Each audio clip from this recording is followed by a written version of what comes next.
Imagine for a moment a world without art, without dance, opera, literature, poetry. That world would be a very, very dull place.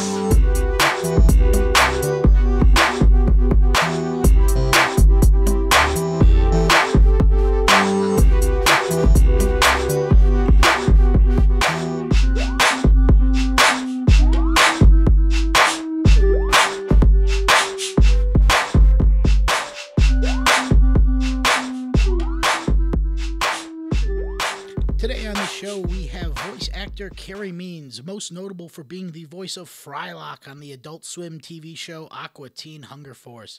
But he is so much more than a voice actor. Carey has been in the Atlanta Symphony Orchestra Chorus and the Atlanta Opera Chorus. He has performed on stage at the Georgia Renaissance Festival as Sir Richard Dogood.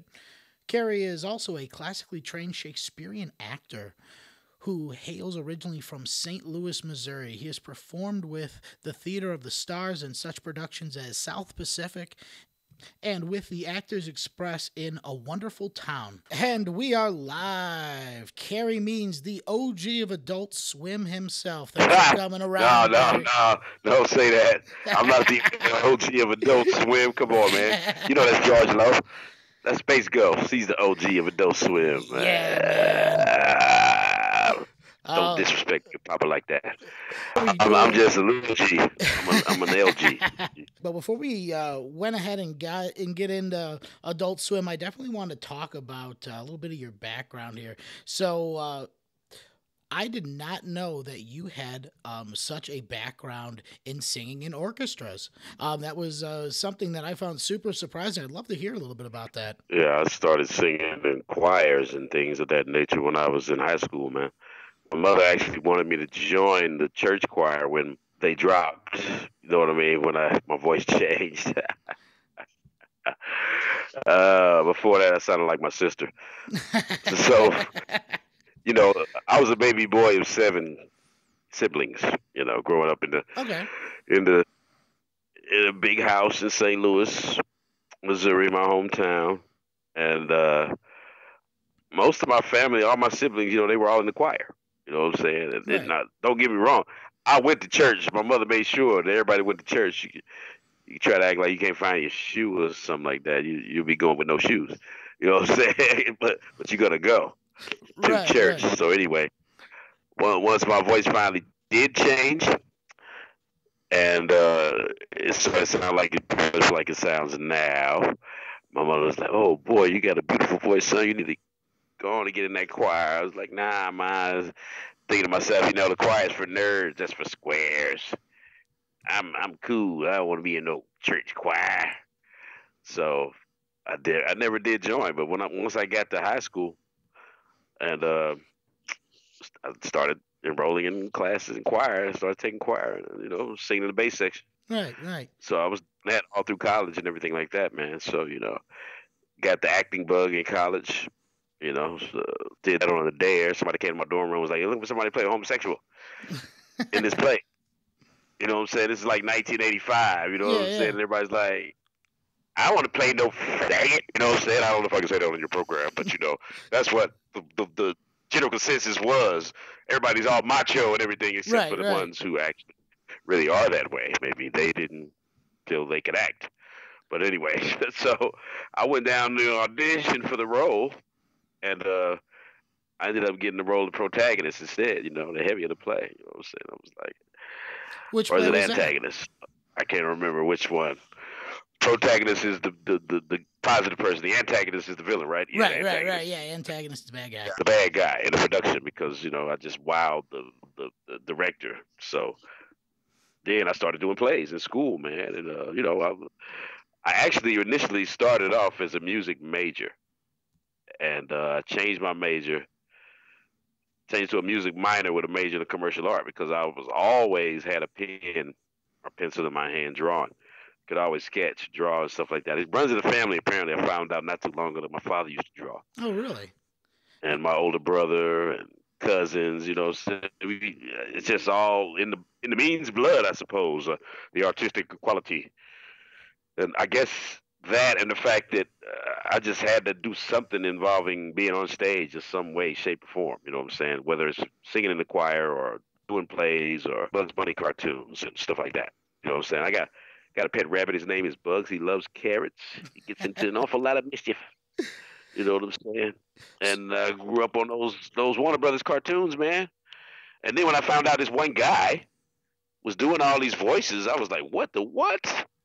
You mean this one guy is doing all these voices? And I'm thinking, is he getting a different check for each voice? You know what I'm saying? You could only hope, man. Yeah, if you could only, right?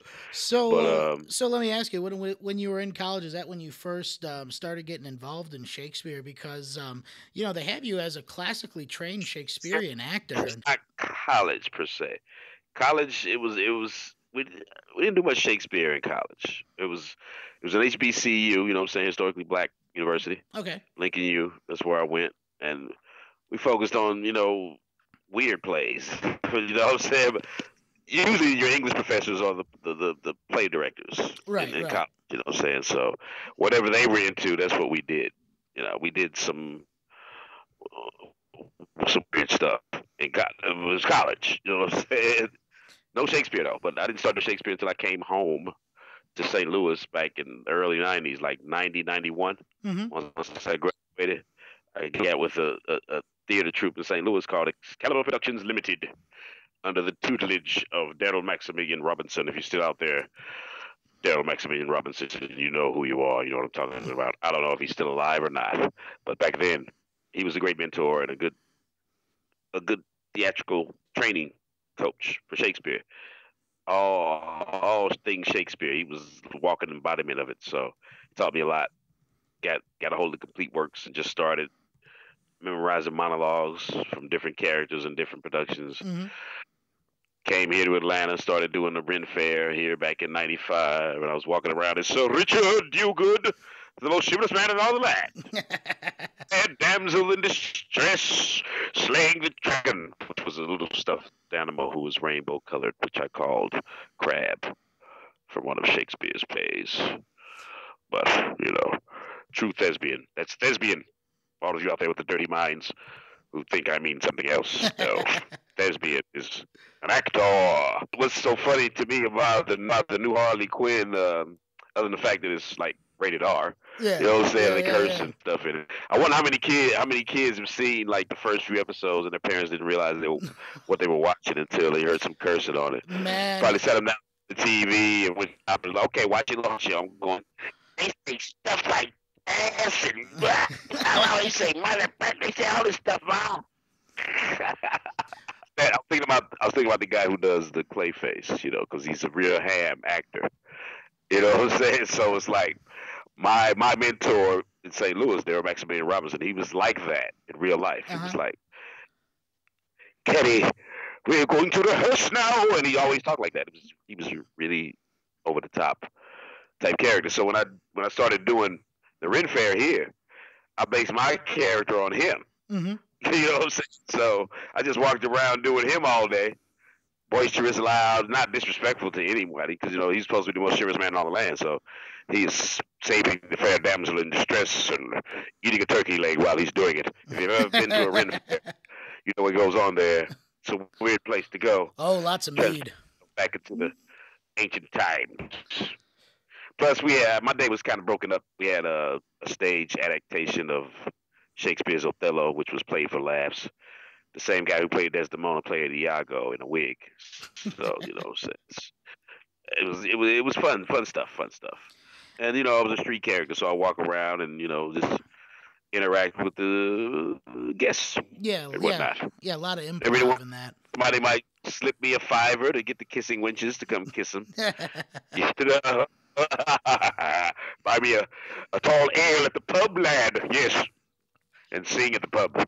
So yeah, then I started doing a lot of theater here in Atlanta, and I got involved with the Atlanta Shakespeare festivals. I got involved with the Atlanta Shakespeare Company, Georgia Shakespeare Festival is what it is. Georgia Shakespeare, doing more Shakespeare still, with those guys. You know, we took a little 45-minute show around to the schools in the southern region out here in Georgia, these little podunk towns out here, and Mm-hmm. did little shows at the different schools and Shakespeare on the fly, you know, basically.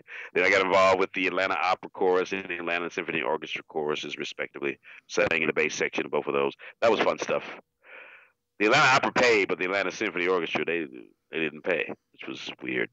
They had you take a music theory every season if you wanted to do another season with them. You had to sit down and take a music theory test and an audition again. And I was like, I just was in the chorus last year. I got to do this again.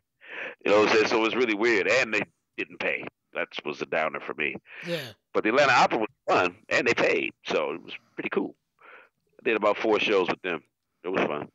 Did some stuff with Theater of the Stars on the Fox Theater stage. You know, good time.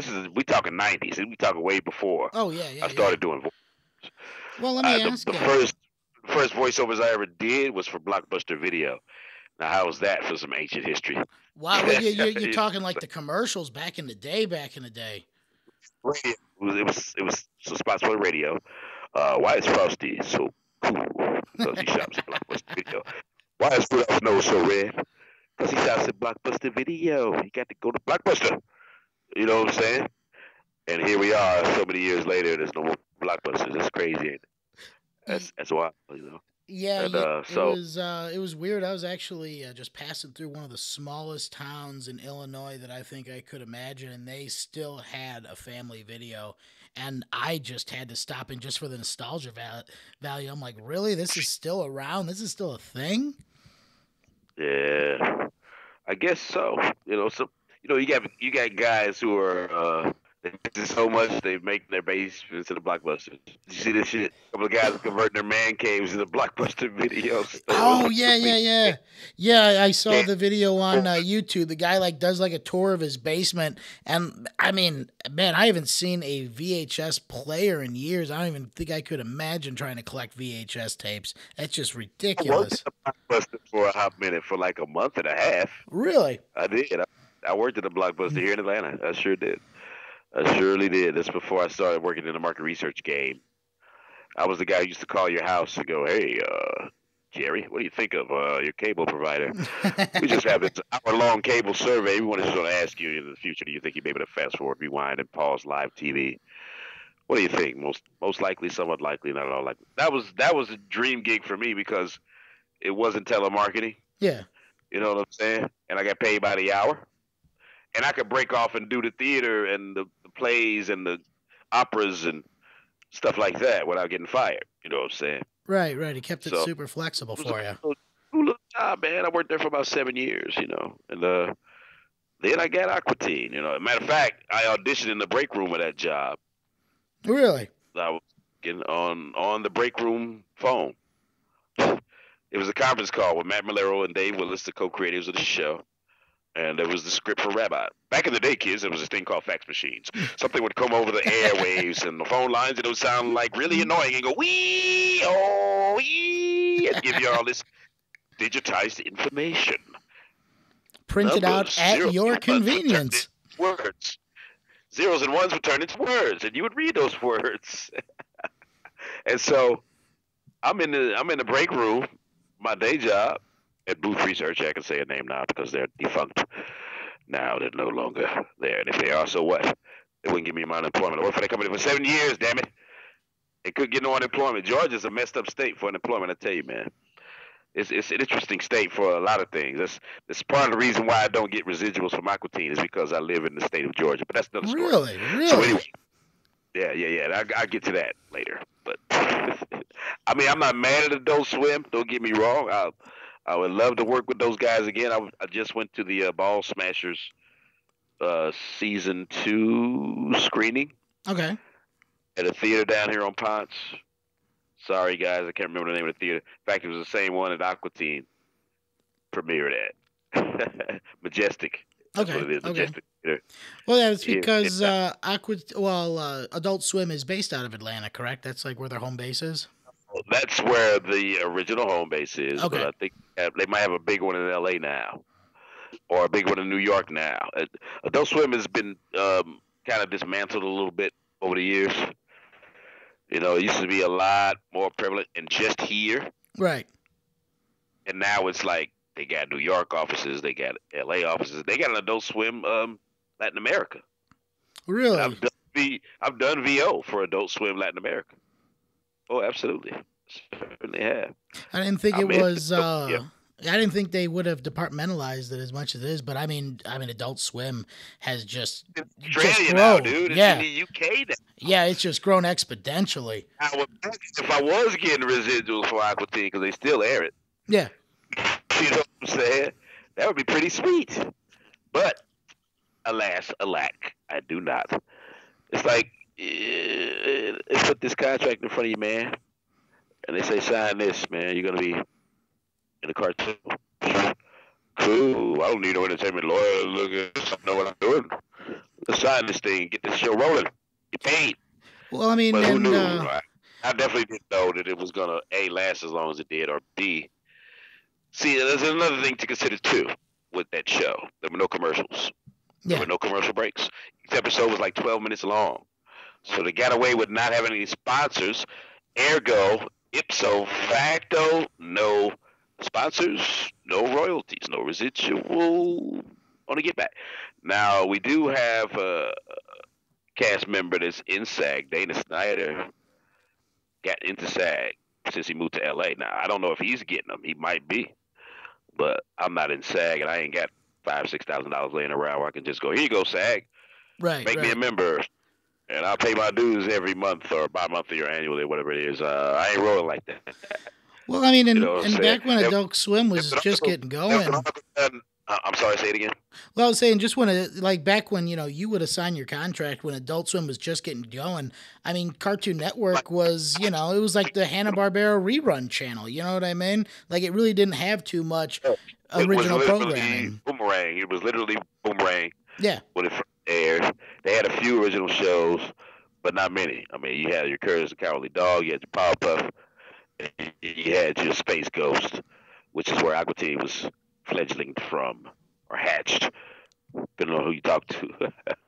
well, didn't that episode of Space Ghost actually air after the first Aqua Teen short aired? That's why I say, depending on who you talk to, Yeah, we yeah. kind of punked the crowd into thinking that Aqua Teen came from Space Ghost. It kind of did, because I get what it was the big wigs were on the fence as to whether or not to make Aqua Teen, to greenlight Aqua Teen. Right. So once they saw the fan response, I think, from that episode of Space Ghost, they were like, okay, I'll go ahead and make it a food show, or whatever. I think it was something like that. I don't know, because I was just a hired gun. You see, I'm what is known as an independent contractor. So in other words, I wasn't on Turner's payroll. I was the hired gun. I'm a voice actor, independently, contracted out Right, to right. do the voice of. Well, I mean, at least So in the early years, did you have any sort of like input on how you wanted the character to be portrayed, or just kind of the demeanor of the character overall? that's no, I brought that. I brought the demeanor of the character. But I'm just saying, I had no input on how the character should be. This is what happens. See, that my agent calls me and goes, "Hey, I want you to." I was already doing. Let me back up a little bit. I was already announcing for Samurai Jack. Okay. For the original incarnation of Samurai Jack, if you recall that on the next Samurai Jack gets into this, so that and the other. I was the announcer for that, and I believe I was the announcer that told the world the first time Goku died on Dragon Ball Z. It was stuff with Really? Tsunami I did and not stuff know like. that. Yeah. I should do stuff with Tsunami. There was a little skit they had going on in Tsunami where this evil red robot, kidnaps Tom's female voiced AI, and I played the evil red robot, stuff like that. And so the reason I'm talking about all this is some production assistant. His name was Larry Morris. I remember the name well because I went to high school with a guy with the same name. Hmm. Different guy though. He ran to Matt Malero, and Dave Willis was like, "Hey man, you need to hear this Carey Means guy, man. It'd be perfect for this show you're doing about food products." You know what I'm saying? This Aqua Teen thing. Yeah, yeah. So that's what led to me auditioning in the break room, reading the script from Rabbi. No, don't get a jam box. I was like, what is this crap? I am not gonna get this gig. No, next, moving on. Hope she send me another audition because I don't know about that one. I'll tell you. So my agent describes the character to me. She goes, "Well, it's listen to the name. It's Frylock. Sherlock. Get it? He detective solves the case. Man, you know what I'm saying? This is her describing the character to me now. So I'm getting in my mind kind of what I want him to sound like. You know, a little bit. Kind of what I want him to be like. You know." Do this, do that, you know, or whatever Frylock says, shut up, shake, and all that stuff. So when I was reading the script from Rabbi, you could just hear Matt and Dave in the background, they're just cracking up. And I was like, I don't know what this crap is, man. You know, so lo and behold, here we are over a decade and a half later. I got the gig. It came down to me and one other guy, and apparently the other guy was too droll, too boring, too dull. So apparently I had more life in me than he did, even though if you look at the first episode, we're all pretty dead in that one. It's like, episode. They told me the guy's supposed to sound cool. Yeah. It felt like we're supposed to. You can't sound cool and talk fast at the same time. It's kind of hard to do. So it was like, you know, I wanted to sound cool. So that's why Frylock is talking so slowly like that in the pilot episode, baby. Yeah. You know, they wanted to sound real cool. So Yeah. Kind of give him the Barry White. Budget concern, pick up the pace, to say the least. Well, I guess that's where also, you know, those years on the stage served you well. Being able to chew the scenery, you're really able to bring that experience into the voice and kind of make it your own. As you said that, because I hope people who are listening are out there who are trying to get into the VO industry that think that you don't have to have any training. Now, there's some fly-by-night company, I ain't even going to say their name, it's always posted on Facebook, talking about how they're going to help you get your demo and do this or that. You pay them so much out of your pocket. And I'm telling people, no, don't do that. Don't take a free webinar where you can find one, but don't go to these companies and pay your life savings to them so they can teach you. I put the word teach in air quotes, so they can teach you how to be successful in the VO business. Yeah, you can learn something, or you're going to learn how a fool and his money are soon parted. You can research this stuff with yourself on your own. You can go to YouTube. You can go. There's something right now that Chris Rager is doing. Right now, I saw his post on Facebook. Chris Rager is the voice of Mr. Satan in Dragon Ball Z. Somebody like that has a webinar. Definitely sign up. Somebody like Steve Bloom has a webinar. Definitely sign up. Somebody like Richard Epcar III has a webinar. Sign up. But don't sign up for this company called We're a Great Voice Actor Talent Such a Thing. We're going to teach you how to do everything. Just pay us this $5,000. And then we'll get you on your way. No. I have to speak out about stuff like that. And I'll go, well, you got a roster of famous stories. Like, you know, everybody knows who American Idol was last year. I don't, but anyway. No, I don't either. You know what I'm saying? Yeah. American Idol was going to get record deals and this and that. That's a bunch of BS too. That's a BS show. But anyway, but anyway, what I'm saying is this: I'm asking them what do you get for the $5,000? I'm still waiting to hear from them about that, because I've talked to some people that spent like $5-6 grand with this one company. I'm like, well, what are you doing now? And silence. You know what I'm saying? It's like, okay, so you done gave them 6 months pay. And they told you to go out and buy the snowball microphone or the fancy headset or this odometer, pedometer, or engine. See, my wife knows all that stuff, so we actually did have some help from a friend to get studio set up and started. And that friend is Bob Carter, the voice of Shao Kahn from Mortal Kombat 9, Balrog from the Street Fighter games. You know what I'm saying? I learned my lesson when I first moved here. I was going to those little seminars and signing up with these agencies and to teach me classes, and I could have taught myself, by the way. That's another story. So I fell for the game myself. You know, I'm trying to hip others to the fact that there is a game out here. I mean, some companies are reputable, true. Some of these companies might have been around for 30 years or whatever, but that don't mean not doing nothing but taking people's money. Hell, the church been around for a long time, and now you got mega churches. Why do we need mega churches? Why does the pastor need a G5? Because he can spread his word quicker that way. Pretty much, man. Just plant that seed of faith. You're going to get a payoff too one day. Start the church of Carey Means and get some pay. Somebody said that I should teach folks how to do VO. No, I give free advice. And my advice is simply this. Since you mentioned the theater, do some community theater, do some improv. I strongly recommend improvisation classes. Oh, because yeah. you're going to be flying by the seat of your pants more often than not.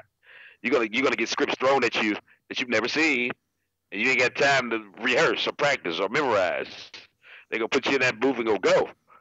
What are you gonna do then if you ain't got the right training? You cannot just walk through the door. And plus, it helps to read, be able to read and speak legibly. That's important. And breathing, being able to breathe properly, like a singer. Yeah. Like a singer, through the diaphragm. That's one of the first things you learn in a vocal lesson class. Is how to breathe, because if you don't know how to breathe and you run out of breath on that stage, there's nothing coming out. And you're just doing a solo and there's nothing coming out. I got news for you. When you're in that booth with the headphones on, that's a solo act. It's just you. You know what I'm saying? And people say, I can do these voices and all this. It's great. Do 2 demos then. Do 1 demo with your characters. Do another demo with just your conversation. Mm-hmm. Conversation every day. Speaking voice. Because 9 times out of 10, it's your everyday speaking voice is going to get you work. Not a bunch of characters, unless you're just driven for that. Unless you're just like somebody like Tom Kenny that could just rattle off a bunch of characters. Now, I got some characters in me, but I lean more towards my natural voice than anything. You know what I'm saying? But I can do different accents and different characters. That's not a problem. I can give you what you want. If you let me. Yeah, absolutely. But you also have a knack for being able to just take your regular speaking voice and just enhance it enough that it gives it that depth that's needed to bring out that character. Like, what was that? I was actually... Sound like you do voiceovers. Have you ever done anything? No, I have not done anything. My characters aren't good enough. You got a unique voice. You remind me of the guy... There's some actor that you sound like. I can't think of his name. He's a character actor, though. I don't know. It'll come to me. I'll let you know if it comes to me.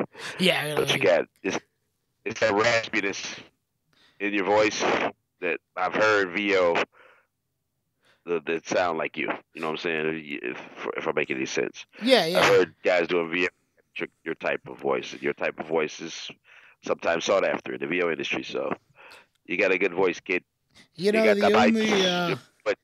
The only kind of voiceover work that I've ever been offered was doing, I got a buddy who makes corporate training videos, and he's like, yeah, you should come, just read off, these training PowerPoints. And I'm like, no, man, nothing sounds worse than coming in and reading over your technical standard operating procedures. Hey, he's still around. Give him my number. I will. Never contact no Carey. I used to do that. Matter of fact, I did a corporate spot for McDonald's. Really? A few months ago. They took half a year to pay me, but hey. Now, was that one radio as well, or was it actually like a corporate training? It's for the corporate offices, and they wanted to pump up their employees, and get them excited about taking back breakfast, because breakfast is their thing now. Mm-hmm. We're gonna take back breakfast. McDonald's is what we do.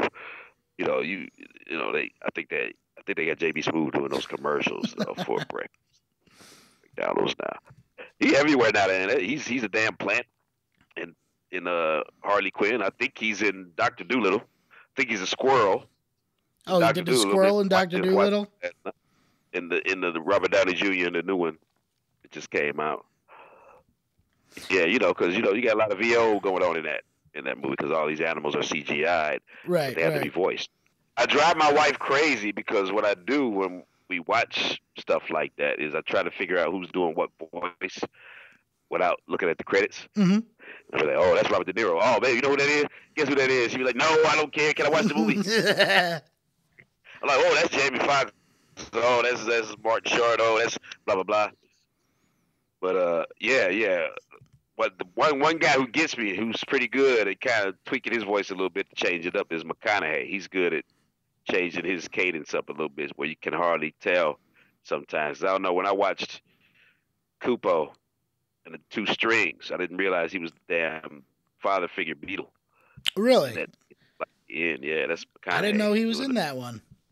Yeah, he's playing his father. That's just something I've always been intrigued by. You know what I'm saying? Who does what voice? Ever since I found out that Mel Blanc did all those voices for Warner Brothers. You know, interesting story about my Uncle Mel. That's what I like to call him. He knocked on Warner Brothers' doors for 3 years before they let him in. You know, they were slamming the door in his face. Y'all need any voice talent? No, slam. Y'all need any voice talent? No, slam. Finally, the guy who was slamming the door in his face for all those years finally passed away. And the next thing you know, the guy who took his place like, come on in, kid, let's see what you got. I tell that story at cons and panels, and it always gets a laugh when I tell you the guy who slammed the door in his face passed away. Somebody always laughs. I was like, why do people think that's funny? Finally, the guy who was slamming the door in Mel Blanc's face finally died. Oh, yeah, it's funny. Oh, it's not funny. It's good for Mel Blanc, but not for the guy who died, I don't think. You know what I'm saying? People laugh at the strangest things, silliest things, man. Things you don't expect them to laugh at, you know? Oh, absolutely. Well, I mean, I don't know. Also, man, like there's so many different kinds of humor that are so particular to the person. Like that's the one thing that I feel Adult Swim did very well is they kind of like brought forth and mainstream that kind of like cringe humor and that absurdism that. Yeah, I just want to know what you think, because I ask people, you know, how you doing now? I'm out of the loop, man. Like I said, I went to the Ball Masters thing the other night. And I just crashed it because a friend of mine called me and was like, you want to go to this thing tonight? I was like, what is it? It's like, oh, it's a Ball Masters. I didn't even know Dana Snyder or Dave Willis was going to be there. I've never watched the show. Have you watched Ball Masters? I have not seen Ball Masters at all.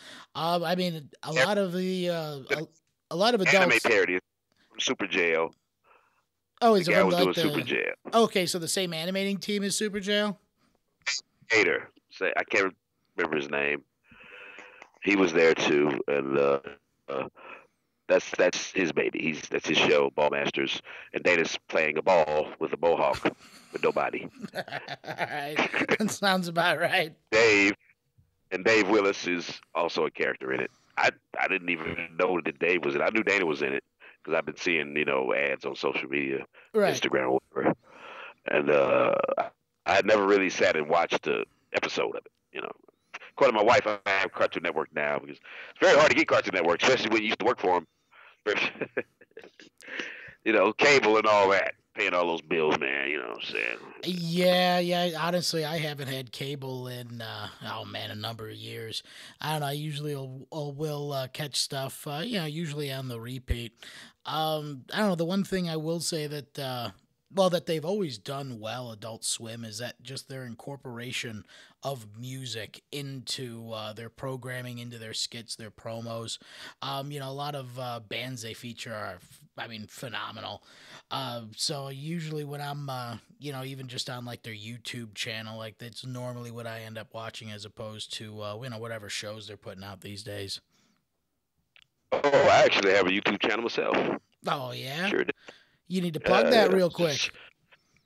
It's just Carey Means, just my name, and there's a picture of one of the last scripts for Aqua Teen as the profile pic on there. It's just Carey Means. Nothing fancy. Whenever I do a commission piece for someone, I do a progressive report, post a video from start to finish. Antics that go on in shenanigans and goings on at cons. Oh, yeah. And that nature. Some square round table stuff, because I have my little thing that I call Carey Frylock Square Round Table, where I do cons and have guests at the square round table, and I post that stuff on there too. Now, different things, goings on, shenanigans and whatnot. Now, the one thing I always ask people who go to the cons, because they always have an interesting story. What is the weirdest request you have ever gotten at a con? to do the egg thing. Some guy walks around in these cons and he has one raw egg and he has a bunch of boiled eggs. And he has gotten people like Vern Troyer to do it. And I don't know if he got Dana to do it, but he came to me with it. I'm like, you ain't getting me to do that. I ain't finna do it. I can make a fool out of myself bad enough without putting an egg on my face, literally, buddy. You know what I'm saying? He said, oh, man, come on, man. You probably won't even get the egg. You know, I probably will. That would just be just my luck to get the freaking raw egg and you film it and just make a fool out of me. I can make a fool out of myself all by myself, buddy. I don't need your help. So that was one of the weirdest things. That is such a strange request. Now, George Lowe, Big Papa George, now he can top that. If you ever go to Dragon Con and you go to George, you got to go to George Lowe panel because he has a game that he likes to play with people at his panels. He makes them switch pants. That's right. And the more lopsided in size the two participants are, the more fun it is to watch. You know what I'm saying? Oh, I mean, man, nobody has to worry about the wallet or anything getting stolen because he has people standing there on the side to hold their stuff for him, get stuff out of the pockets or whatever. But yeah, he plays a game where it's usually more fun when the male and female do it. And they're like, one guy's the size of Bigfoot and the chick is like 4'3". That's always fun to see. I guess. I've never seen it. I don't think I want to see it. You know what I'm saying? Well, I mean, particularly at a con, too, because, like, I don't know, everyone's either, like, super skinny or super fat at a con. Like, there's not much in between.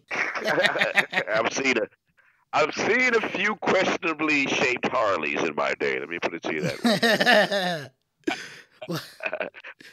But you know you're going to see even more now since, you know, she's hot now. Have you seen the movie Birds of Prey? You know, I haven't seen it yet. It's on my to-do list. I mean, I don't know. I remember when they just had it come out, the Suicide Squad movie, when we would, you know, sit at our table at cons, we would just have a game of, you know, count the Harley Quinns. How many people are going to be cosplaying as Harley Quinn today? You talking my language. Dude. We had one of those too. It was a drinking game. No, shh, don't tell nobody. Sneaking the bottles under the table, a man after my own heart. Actually, the people I was playing it with, they had wine. They had this wine. It was like Manischewitz or Night Train or something like that. You might be too young to know what Manischewitz or Night Train is, but there were wines called Manischewitz and Night Train, and even Fred Sanford wasn't lying when he said there was something called Ripple. There was something called Ripple back in the day. I don't know if you can find it now, but yeah, they started off drinking wine, and our thing was, okay, if you see a Deadpool, Harley Quinn, or a Joker, which they were everywhere, yeah, come within the perimeter field of vision, then gotta take a drink. After a while, I had to switch back to beer because I started with the wine they were drinking. I was like, okay, I'm done with the wine. Y'all can have the wine. I'm through with the wine because I knew what that wine was gonna do, make me totally incoherent in the next few minutes. And I'm like, no, I can't be all slockered. Now you got some people that get snockered at their tables at cons. I can't say who they are, but I'm not one of them. I'm strictly business. You might smell a little beer on my breath, but you know, I don't be staggering. That's for after hours. That's for later. That's for later at the bar. Hey, I've been to cons. They had the bar on site. Yeah, the best cons always have the bar on site. You can just go to the corners of any room and they got cocktails waiting for you. Then you got some that, you know, it's forbidden. Can't do that. I went to a con one time in Myrtle Beach. This is one that my buddy, the late, great Clay Croker, used to go to. It was called X-Con, not Triple X. Don't go in the gutter on me now. It's called X-Con. It was in Myrtle Beach. And the guy that put it on used to have Clay Croker come there every year. He used to have Bob Camp. You know who Bob Camp is, right? Oh, yeah. I've actually met Bob at C2E2. I think now that's a good friend of mine. And another OG. That's an OG. You talk about an OG. That's Bob Camp. That's George Lowe. Oh, yeah. That's Mark Dodson. That's Bill Diamond. anyway, so yeah, so I go to this con, right, and the guy's fiance, not his wife at the time. I guess she was about to be his wife. She was not happy with the scantily clad females that were showing up, showing the bosoms and part of the butt cheeks hanging out, and tell that girl to put this coat on. Tell that girl to cover up her lower extremities. Yeah, she was. She was threatening. I think she did. Well, she tried to kick this one girl out who was dressed as what's the character? Not Harley. It was, I want to say, Black Canary. Okay. DC Universe. You know, Black Canary wears those fishnets. You know what I'm saying? It's skimpy outfit. You know, she was like, no, you're gonna have to cover that up, honey. And I was like, what? Needless to say, that was the last year that guy was put on. I'm not saying it because of the way she was acting. I'm just saying that it was defunct after that. Yeah, it didn't leave a good impression. That was a cool, because they had this cool bar. They had this cool nerd comic book bar, and they encouraged people to draw stuff while they were inside the bar. And of course, I lit up a skateboard up in there. I put Carl and Frylock on the back of one of their skateboards, and I drew some other stuff. Anytime there's drinking and drawing involved, I have a good time. Except for when people get too drunk and the drink and draw and get all rowdy. But that's another story for another time. Just drawing giant dicks everywhere. No, I don't do that. Oh God, it's got veins. I don't do that, but if you pass out around me, I will draw on your face. Man, I won't draw on your face. If you pass out with your shoes on, it's fair game. That's your own undoing right there. I'll usually put Frylock's bitch on your face. I actually did that to a guy at a con somewhere. It might have been Dragon Con. It might have been downtown Atlanta. He passed out amongst the group of partying participants. He was out on the sofa or something like that, and I was like, "Ooh, I just happened to have my Sharpies with me. I'm gonna get him." And I wrote Frylock's bitch on his face, and I might have put a little Frylock on there too. And they took a picture of it. He remembers it. As a matter of fact, I think he might work with my wife, or he was working with my wife, one of my wife's coworkers. Oh yeah, I'm sure that made his con, man. Just wake up with a surprise. My wife's a tech head. She's my engineer when I do VOs and auditions and things of that nature. She is my handler sometimes when I go to Dragon Con or any of these local cons around here in Atlanta. She's my baby, Lee 11 Means. That's her name. And I met her at Dragon Con, as a matter of fact. Oh, really? At Dragon in Atlanta, yeah. Quite a few years ago. But it was cool. She was wearing these black angel wings and all this makeup and this mask, and I was like, "Who is this weird woman coming up to my table?" So let's go to karaoke sometime. And she gives me a phone number that's not hers, and it's her boyfriend's. So that was an interesting beginning to an interesting relationship. But stuff happens. Needless to say, he got out of the picture, and I got into the picture. And next thing you know, we said I do last January. Oh, congratulations. Yeah, man. Yeah, I figured hell is, I've done my player thing. I used to be a player. Back in the day, I'd turn my player card in. It's dangerous being a player. You know what I'm saying?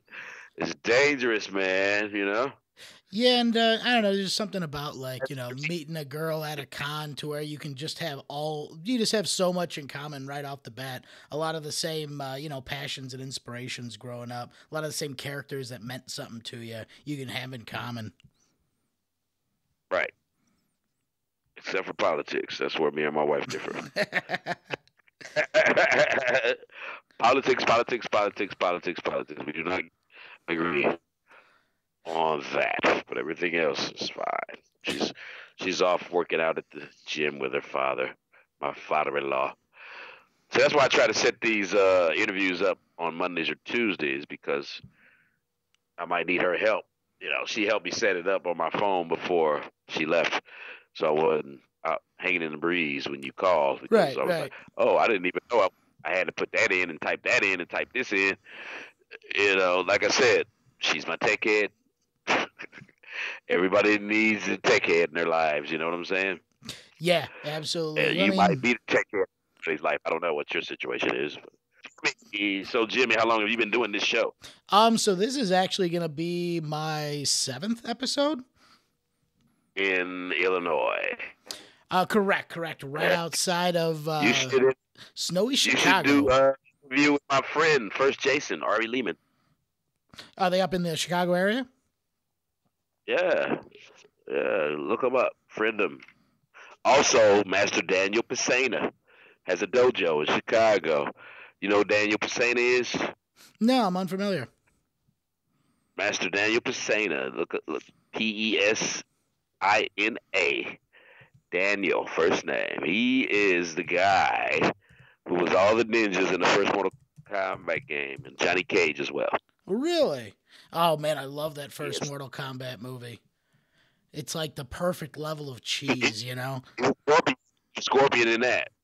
He was a member of the Foot Clan in Ninja Turtles movie. Oh, yeah. He's been in the business a long time. He fell out with Boone and them because I think some dispute about them using his likeness in MK3 without his permission or something like that. Just the just like the body movements in that, or his actual facial construction. I don't know what the logistics were. I'm assuming his face was on it. Yeah. Was like still attached to the characters. One of the characters, probably Johnny Cage or whatever. But he played Johnny Cage and Reptile, Scorpion, Rain, all those other ninjas. And his brother Carlos Pisana was Raiden in the games. Not voice-wise, but Right. Just the movements and the actions. Absolutely. Yeah, look him up, man. He's in Chicago. Yeah, I'm definitely going to because year in April, I was there last April for it was an appearance at a comic book shop, and it was in Lincoln, Illinois. That's what it was. Yeah, that's the one that's kind of down by I think that's Peoria area, right? I don't know. I'm from St. Louis, and I used to go to East St. Louis a lot to party. With that, but yeah, because the clubs in East Boogie stayed open late. The clubs in St. Louis closed at like 3. Clubs in East Boogie stay open till like 6 in the morning. So, you could leave the club, go to breakfast. Right. You know what I'm saying? So that's why we partied over there. And plus, it helps to know somebody that lives there and knows the way around. You don't want to go over to East St. Louis and party if you don't know your way around. Trust me. But yeah, man. Look those guys up. Ari Lehman and Daniel Pisana. There'll be some good interviews for you if they ain't too busy. But Ari Lehman is the first Jason. Literally, he's the Jason, the boy that drowned in the lake. Oh, really? So the actual kid who drowned in the lake. Yeah, he was like 14 at the time when they filmed it. Now he's like 40-something, 50-something. He's doing he's got a heavy metal band. It's called First Jason.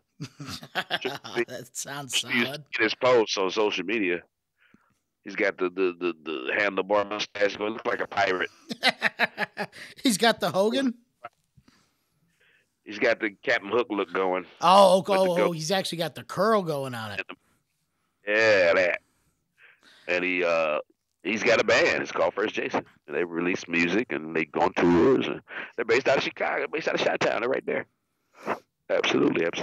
I met him at Crypticon when I did Crypticon in St. Joseph's, Missouri, which they said it was going to be Kansas City. They changed locations. They tell you one thing and then it's going to be something else.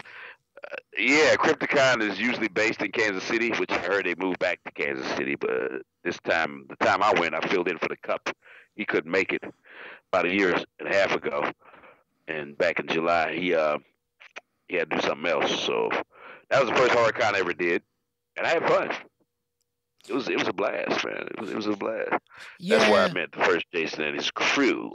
And they performed there, and we hung out. We got plastered together, and it was great. It was a great time I had by all. Great time. Well, no, I don't know, man. Horror cons just have such a great fandom attached to them because, like, I don't know, people who are just really into bad horror movies, like, they just have such high expectations for everything. Do you like horror movies? Oh, I love horror movies. I don't know, prefer more of the older ones, like, 80s, 90s slashers as opposed to the jump scare factory made horror movies we get today. As far as horror goes, I'm a huge fan.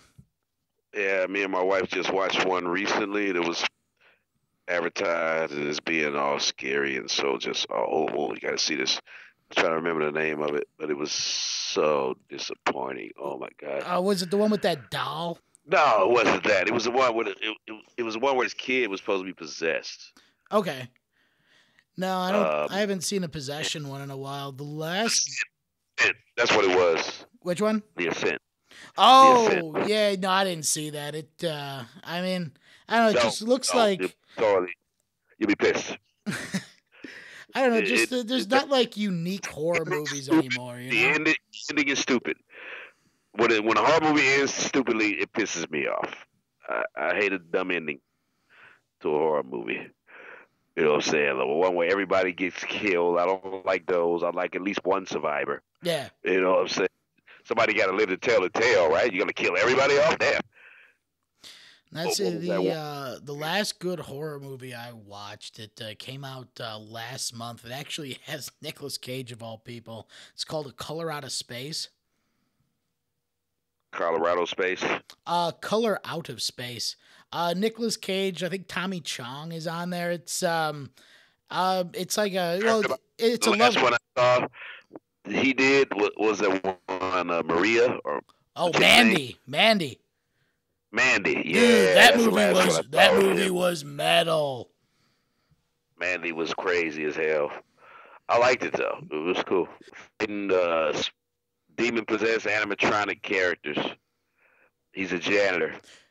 Oh, is that Funhouse? Is that the that's not that Banana Splits movie, is it? No. My wife actually got that, and I was trying to watch it, but it looks so low budget. I don't know. Maybe it looks low budget because of Banana Splits were low budget. Oh, I'm sure it's low budget. It's like it was made in somebody's basement or something. I'm gonna have to be in the mood, like on a Saturday afternoon or something, to just when I'm dicking around and not doing nothing to check it out. Right. I was excited about it when I heard about it, but then when we started watching it, it was like, let's watch something else. It didn't hold my attention. It was really weird. Yeah, man, I'll usually give a bad horror movie that's low budget like a good 15 minutes. If you can't hook me by the 15-minute mark, I'm out. There's just not enough time to watch them all. Yeah, that remake of Poltergeist pissed me off, too. That was awful. That was just terrible. Oh, Lord. Because the first one genuinely scared you, and it was PG. Yeah. That's what was so amazing about it. Well, I mean, the first one's just iconic. You didn't know what was going to happen next. You know, most horror movies you can predict, but you could predict what was going to happen in Poltergeist. Yeah. You know what the Spielberg's going to throw at your ass next. You moved the headstones, but you didn't move the bodies. And even the sequel, the one where the sequel was a trip too. He is in his holy name, that old man. Yeah. That old guy always reminded me of like doing a bad Jimmy Carter impression. Well, hey there, Caroline. I like that. That's pretty good. Yeah, man. And what's so weird about those movies is how those cast members dropped off like flies and started dying. Yeah. There's a lot of like bad voodoo around those ones because it was the little girl who went first, right? The girl who played her sister died from the first movie. And mysterious shit, weird shit. You know, I don't know if some of these filmmakers realize it, but when you dabble in some of that stuff, maybe you should get a priest to come onto the set. You know, like they had to have a priest come onto the set of The Exorcist. The remakes too. the new ones they did. They had to have a priest come on there too. They was having some strange shit going around, man. I could tell you some stories about some stuff I've been through, but you ain't got enough time. You know what I'm saying? I've actually been through some supernatural shit in my life. Yeah. Since I've been in Atlanta. Yeah, some crazy shit happened to me, man. Now, but I won't go into that. Well, I mean, dude, if you want to talk about it, we got the time. Was it just when you first moved to Atlanta, or was it like more when you were a kid? It was more like 2008. Okay. During the time that some crazy shit was happening all over the country. And I was evicted from a rooming house on 9/11, 2008. I remember 9/11 because of 9/11. Right. I remember certain dates. You know what I'm saying? I spent 7.5 months homeless on the streets of Atlanta. Good times. I made a game out of it, actually, because I knew I was going to come out of it. You know what I'm saying? Yeah. I mean, Aqua Teen was still on the air. You know what I'm saying? That's the irony upon ironies, isn't it? Frylock is homeless, and his show's still a hit on Adult Swim. Now, was that when there was breaks being taken, like between the different incarnations of the series? Oh man, that's something that Matt Malero and Dave Willis decided to do. I think it was kind of a rip on the fact that we couldn't get our show syndicated. Okay. So, in order to make fun of us not being syndicated, they started recreating the show, changing the theme song, changing the structure of the show, just to dick around with censorship, standards and practices and stuff. Remember that episode about standards and practices we had? Yeah. And gets her head blown off a shotgun and a rainbow. Oh, we actually did have an issue with standards and practices, so we tend to make fun of stuff that we had issues with, like Boston. If those of you who might remember the Boston incident. Yeah, that was, correct me if I'm wrong, that's when they had those Moonanite LEDs that the Boston police thought were bombs, right? Basically, they were a bunch of little light bright toys. And they had the Moonanites flipping off traffic. And they had them wired up in certain structures around the greater Boston area. And somebody saw it. And if you look at 107 Facts of Aqua Teen, I don't know if that's still available. It probably is on YouTube. I'm fact number 90, by the way. Yeah, Carey Means voice Frylock. That's how the guy says it. Just like it's a throwaway line. Well, I mean, I don't know, man. Okay. There's so many more interesting facts they could have thrown in there. Like they could have said, well, Carey Means, who voices Frylock, also does fencing, or he's a hand model. You know, like there's so many interesting things about you that they could have put there, as opposed to just, you know, it's voiced by Carey Means. Hell yeah, Jimmy. It is Jimmy, right? I'm not really a hand model. No, that's a lie. Somebody took a picture of my hand once, holding a $20 bill. I put it in my pocket. The guy who gave me the $20 bill said, "Well, 20." I was like, "Oh, there you go." No, that's a lie. You know, we all embellish our resumes. Oh man, I figured you were doing Rolex commercials. That is an untruth. So it's just kept it in there. I thought it would give me some work. You know. The other stuff is true. Everything else is true. The fencing, that's true. Some martial arts, that's true. Well, let me ask you, with the fencing, did you start? Well, did you originally pick that up when you were doing like stage and Ren Fair stuff, or did you actually do the sport fencing? College. I was one of the best fencers on the college team at Lincoln U. We didn't go to the Olympics or nothing, but pretty damn close. Pretty good.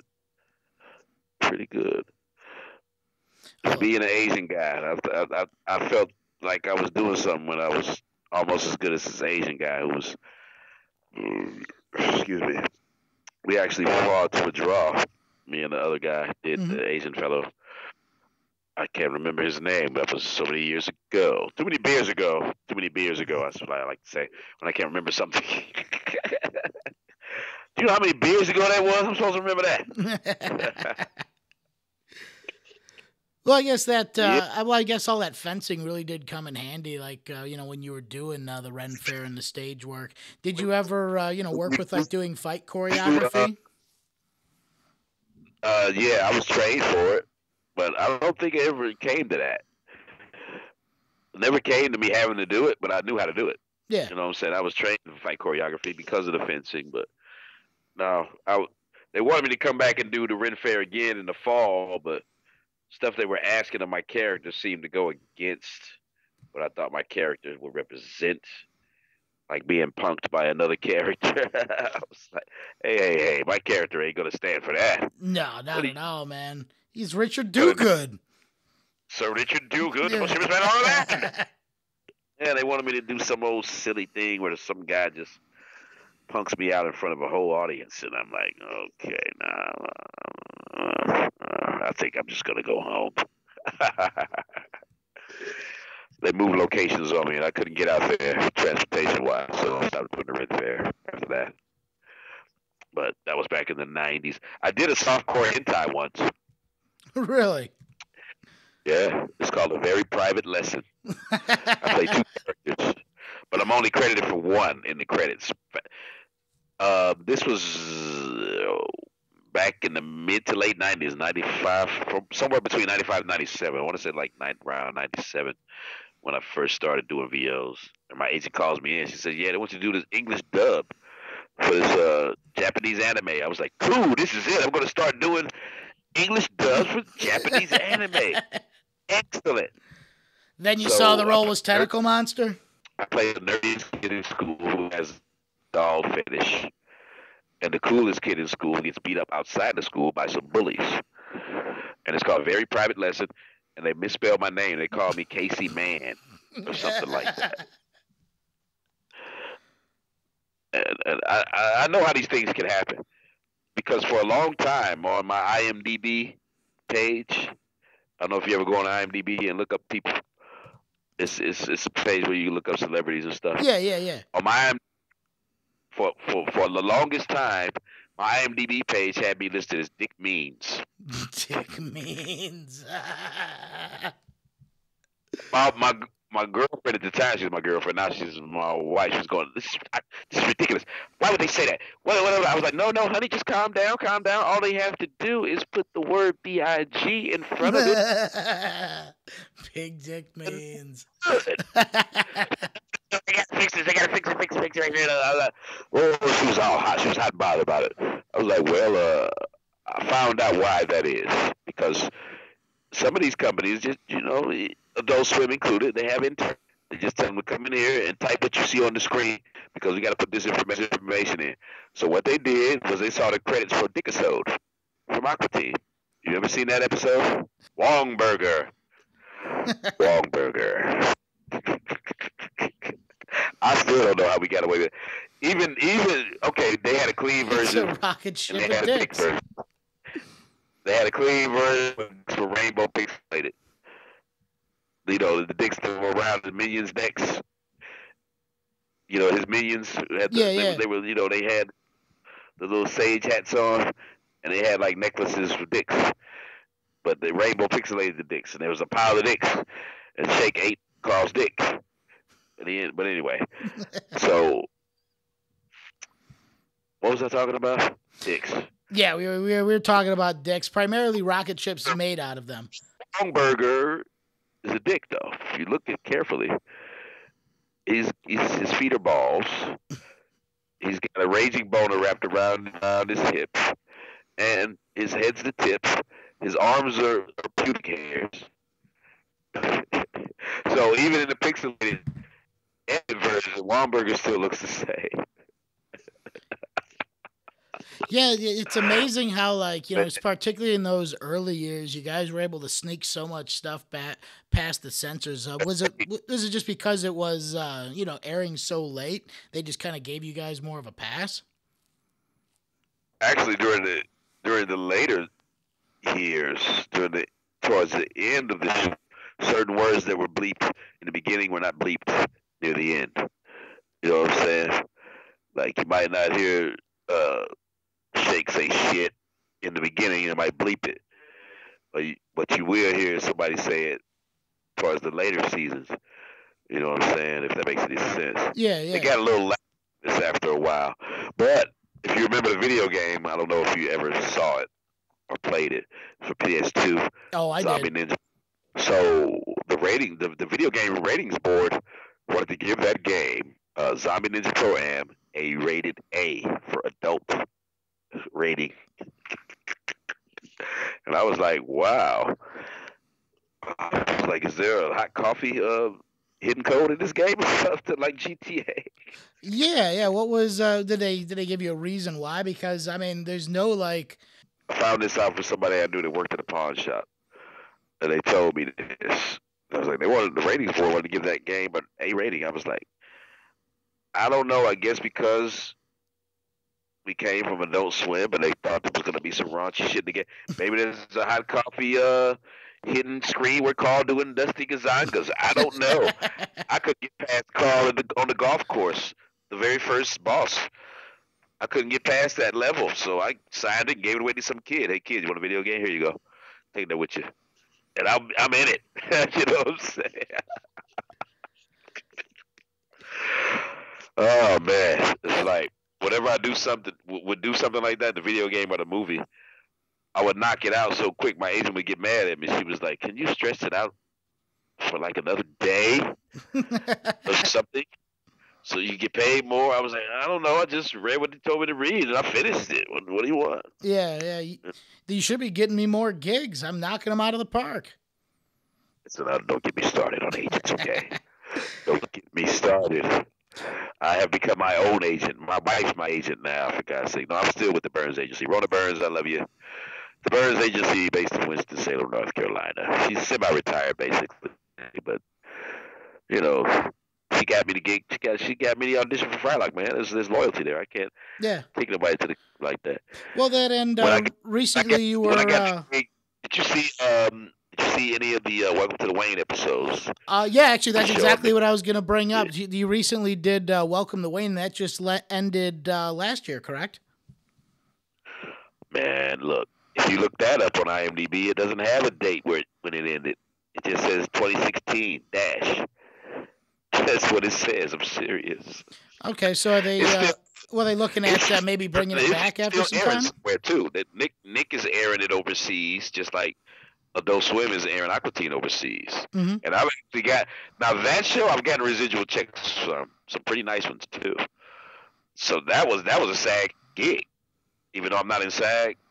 You can get SAG gigs by not being in SAG. It's very complicated, but yeah, that was a SAG gig, and I was getting residual checks from that bad boy. And Nickelodeon just didn't give a shit about it, man. Nominated for an Emmy. I told Dave Willis that when I saw him the other night because he was in the show too. He was the voice of those mail robots, those mailing robots in the mailing center, and he was also George, a doorman who sounds suspiciously exactly like Carl. And of course, Dana Snyder was Wendell Wasserman, who sounds suspiciously exactly like Dana and my character. I actually played two characters. I actually played several characters, but two main characters. I played the alter ego to my Jonah Bishop character, the Tony Stanza guy, dressed up like the samurai or whatever. I was doing my best Christian Bale Batman voice. They said, we need a voice here for this other character you do. How's this? Said, oh, that's perfect. Perfect, yes, do the Batman. Can you make it more gravelier? Whenever we would record for Tony Stanza, and then they first think of the name of the character, and I'm like, what are you going to do? Yo, Angela. Go right to Stallone. No, that's just his name. We don't want you to sound like Stanza. Well, look at his name. It's Tony Stanza. What would it sound like? It's like, no, it would sound like a superhero or something. That's something cool. So I'm like, well, I'm going to go the Christian Bale route. It taxes those vocal cords. It scrapes. You're scraping your voice. You're scraping your vocal cords together when you talk like that. Yeah. You can feel it. I don't know how he did that shit in that movie, but I'm sure he drank a lot of tea between takes. Oh, he had to. Well, and it was just so like, he always sounded like he was out of breath. It's just like he had like such a deep voice with it that he like was really going deep into his diaphragm to make it work. Yep. But like getting back to Welcome to the Wayne, it just seemed like Nickelodeon didn't give a shit about it. They didn't care about it. So they didn't put any effort into it. What do you think? It was more just like a merchandising thing? Like it wasn't selling the toys they wanted to? It didn't. We barely got 2 seasons out of it, if you want to say we got 2 seasons out of it. And the girl was from Pokemon, I think. The female voice lead in that. Mm-hmm. I think she's known for Pokemon. I know a few Pokemon. I know Michelle Knotts, who's like the voice of like 60 plus Pokemon, plus one of Team Rocket. Yeah, there's a lot of there's some different Jessies. I found out too. Oh, really? Different actors done the voice of Jesse from Team Rocket, because you got the movies and you got the show. Right. So you know what I'm saying. So you meet somebody who says, "Well, I did this." Then you meet somebody else who say, "Well, I was this." That's why sometimes I get confused with who I'm talking to. I'm like, okay, so were you in the movie? It's like I did a kind recently with the guy who was Littlefoot in Land Before Time, yeah. But it was just the first one. He wasn't in any of the sequels. Yeah, there's like 20 of those sequels. They just keep going. Technical with stuff like that, you know what I'm saying? But I'm like, at least he still owns it, you know what I'm saying? So Right. Well, I mean, then like the first one is the only one that people really remember. Like, I think all the sequels are just like direct to VHS video, you know? Or whatever. I can honestly say that that's one of those movies where I've never actually sat and watched from beginning to end, because it never interested me. Child dinosaurs. Dinosaurs talking with children voices, and yeah, if you're not watching it with kids, then you really shouldn't be watching it. Don't get me wrong, I watched plenty of Power Rangers, and well, Dora Power the Explorer, Ranger is action packed. Blue's Clues, and Teletubbies, because when that stuff was hot, and Barney, when that stuff was hot, I was with a woman who had 2 small boys. Matter of fact, one of the woman's sons that I was dating this woman for 6.5 years. She had children when I met her. One of her sons is in an episode of Aqua Teen. His name is Kenneth Nickens. He's in the credits. He got paid for it. It's the episode where Carl is dramatically losing all this weight, starts to look like a crackhead because he thinks he's on a South Beach diet, and they have a bet going to see who's going to lose the most weight. I don't know if you saw that one or not. And at the end, Carl turns into this moth creature, and he's on the ceiling going, "In your face, Frylock, in your face. I won. That's my ex-fiance's son at 8 years old. But it's because I used to take him to the studio with me. When we recorded for Aqua Teen. They used to go absolutely. with me. Yeah. Dave Willis looks down at him one day and goes, "Hey, little man, you want to be in an episode? You want to go in the booth? Read this?"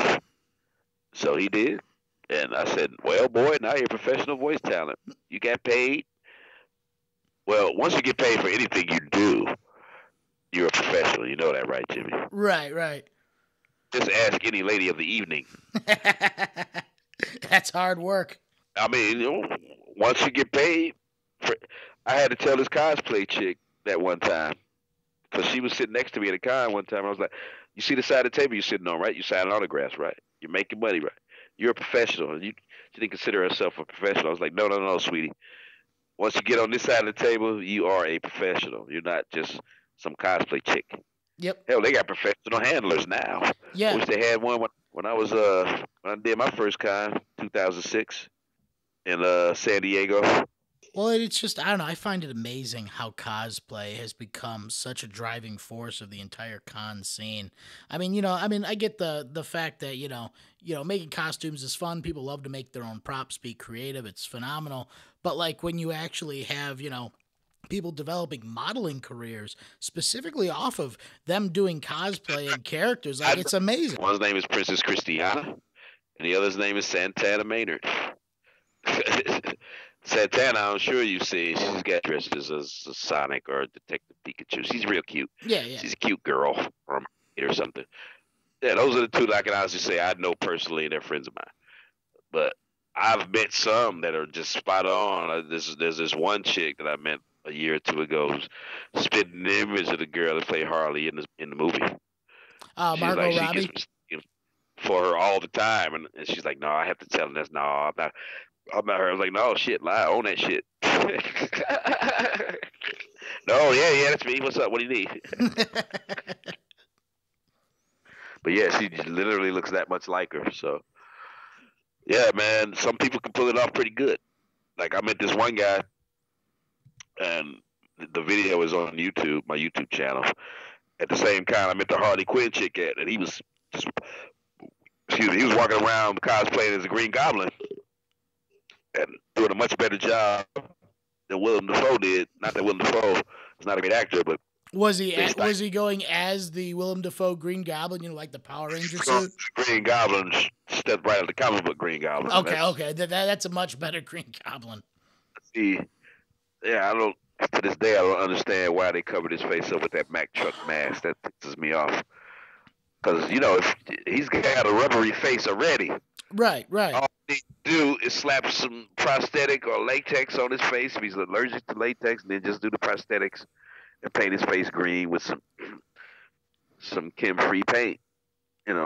Green Goblin. Yeah, they robbed that man of a stellar performance.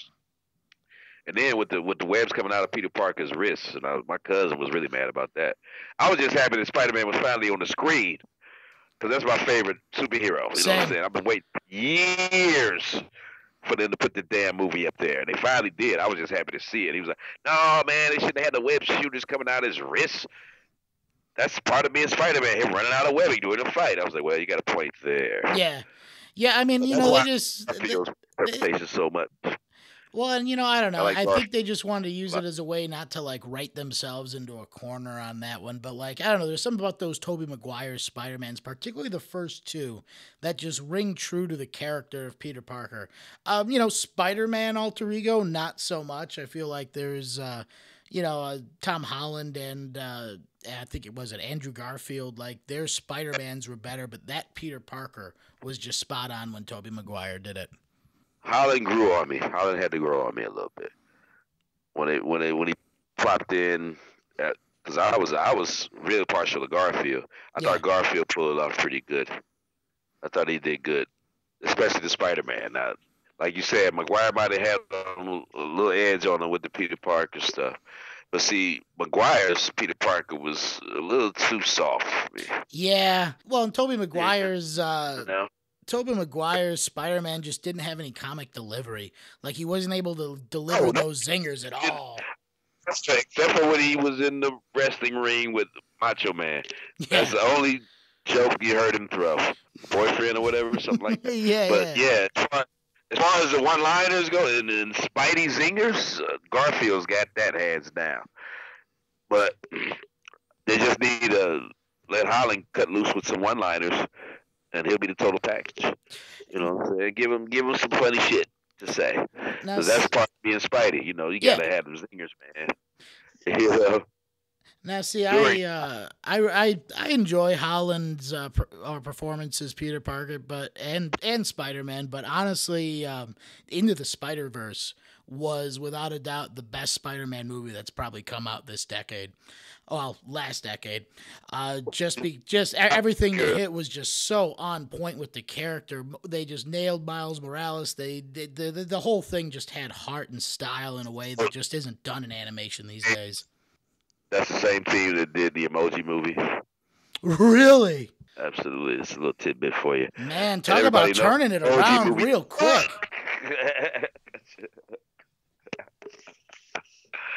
Yeah, man. A little bit of trivia for you there. Yeah, we're actually getting to the end here.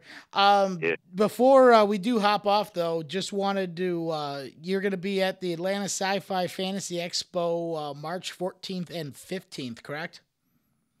Yes, that's going to be at North DeKalb Mall here in Atlanta. So come out and see me. And then you'll be at CostaCon the 28th. Gem State is in April, correct? CostaCon, March 28th. CostaCon, I think it might be named after a Native American tribe. I hope so. I don't know otherwise why they named it CostaCon. I think that's the name of the venue, too, as well. Yeah, that's in Rome, Georgia, on the 28th. It's a one-day convention. That'll be fun. And what you say after that? What I got after that? You look. Yeah, you're gonna be at Gem State, the 4th of April, Big River, April 17th to the 19th, and then you're gonna be doing the Rocky Horror Picture Show downtown Atlanta in 24th of April. Are you gonna be 420? Oh, that's 420. Yeah. Just gonna be there doing the Frylock thing. I'm not gonna be involved in the show.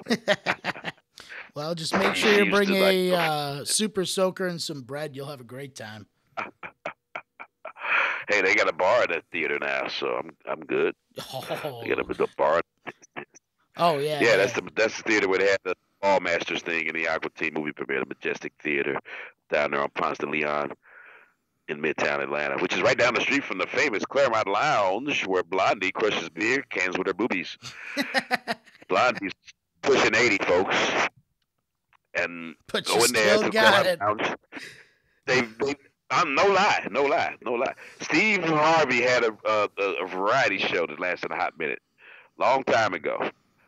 It was a Steve Harvey variety show, and he had Blondie on there, and she was crushing beer cans with her boobies. That's what she does. She crushes beer cans with her boobies, and they made this beer based on her. I can't remember the name of the beer, but she just went to a big brouhaha legally about it, and it was all over the local news here about how they wasn't compensating her for using her image and likeness. Really? Because it was clearly based on her, and she said they even had a conversation. Really, it was just a dive joint. But they recently renovated the hotel. It was literally a Roach Motel back in the day. Like, you give them names, they had so many. And I've actually, back during my hard times in 2008 when I was homeless, I stayed there a few times. Yeah, actually, it was a bed. You know what I'm saying? Yeah. But they gutted it out and revamped it, and now it's all swanky danky. It's probably $600 a night now. But the strip club is still down there. The Claremont Lounge is still in effect.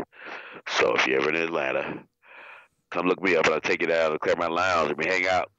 Oh, definitely, man. I love Atlanta. It's got, its comedy scene is top notch, but I mean, the music scene down there too is just phenomenal, man. Yeah, man. Atlanta was like the Mecca when I first moved here in the early 90s, and everybody in their mama moved to Atlanta, boy, that's the place to be. It was. Then, my college roommate, Brett Maxwell, he still lives here, and sometimes we hang out together every now and then. My college roommate talked me into moving down here. He's like, yeah, man, because the Falcons were about to go to the Super Bowl. Always a plus. Back in '93, the Falcons were about to go to the Super Bowl. Tons of theater going on down here, like I told you, stuff I got involved in. So it really was booming for the arts back then.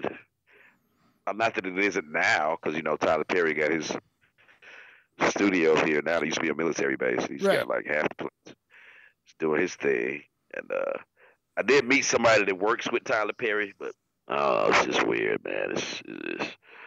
It's weird. I've been concentrating mostly on the VO aspect of my career. I do on-camera auditions when they do come across to me, if it's something I think I might want to get involved in.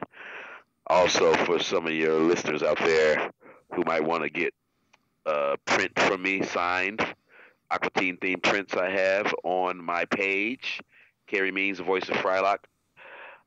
I also can be contacted through social media, Messenger on Facebook, and my YouTube channel, and on Instagram. I'm on Instagram as well. That's just at Carey Means. And I do original commission pieces. You might see a picture of one that I did recently on my Instagram and Facebook pages. Carl wants to move into Sesame Street, and he's got Oscar the Grouch and Big Bird, and kind of a Carol Spinney tribute. A friend of mine commissioned me to do that one.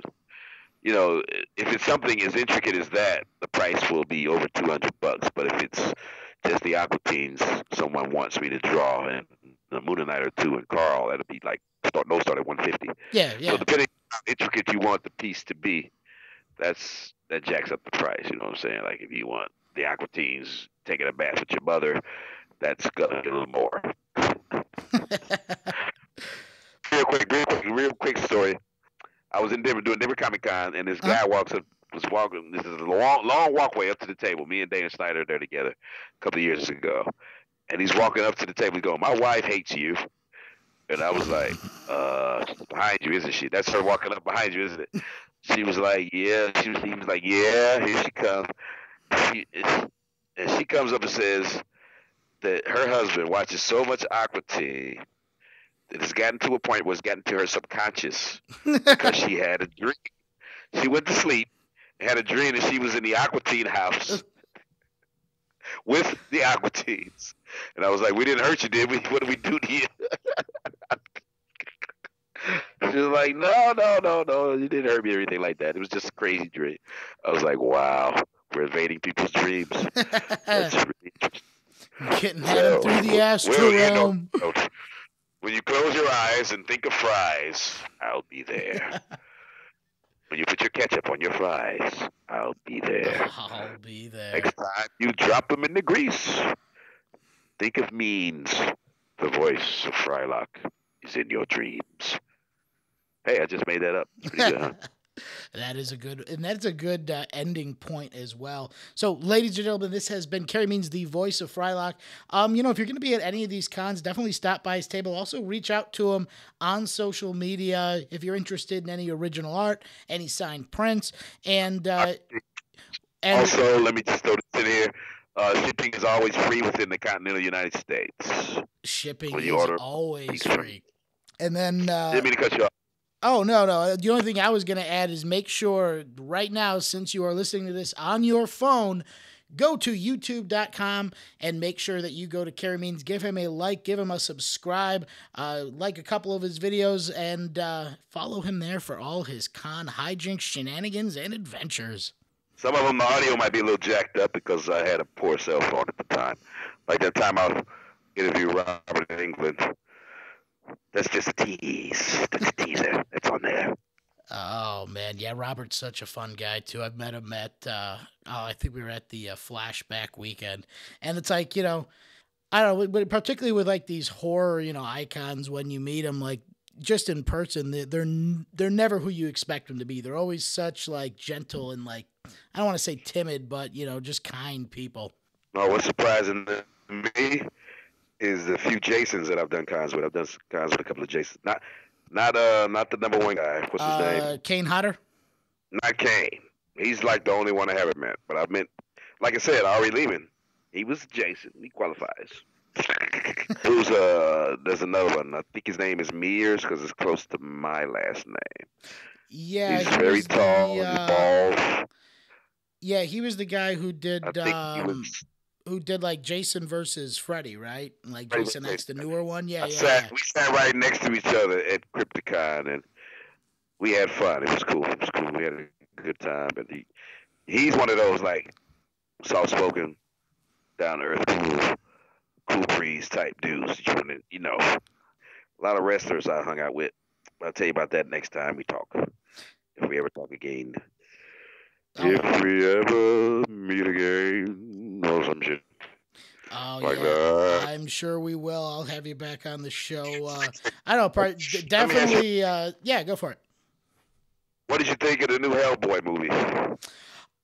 Man, the cinematography on it was awesome. I love the way it was shot. Story wasn't necessarily very good.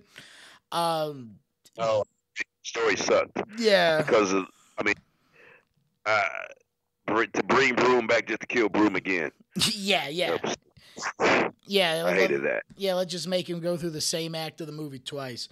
Yeah, same shit. And I'm like, and then not to have Abe Sapien at the end like that. I'm like, what is this crap?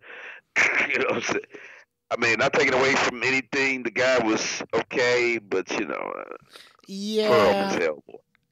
Perlman is my Hellboy. Yeah, and honestly, nobody wanted a reboot of that. Everyone just wanted another Hellboy movie because if you're going to put the money down to reboot it, you might as well just give people the closure on the first series and just, end out the trilogy. Just do it. Yeah, and at the end of the last one that Perlman did, she was pregnant. Yeah. Twins. Just do it. Just end it. Just finish the story. Hilariously, epically funny to see twin kids. come out of Hellboy, and this lady. That would have been, I don't know. They just screw the pooch sometimes. It just goes back to Conan the Destroyer for me.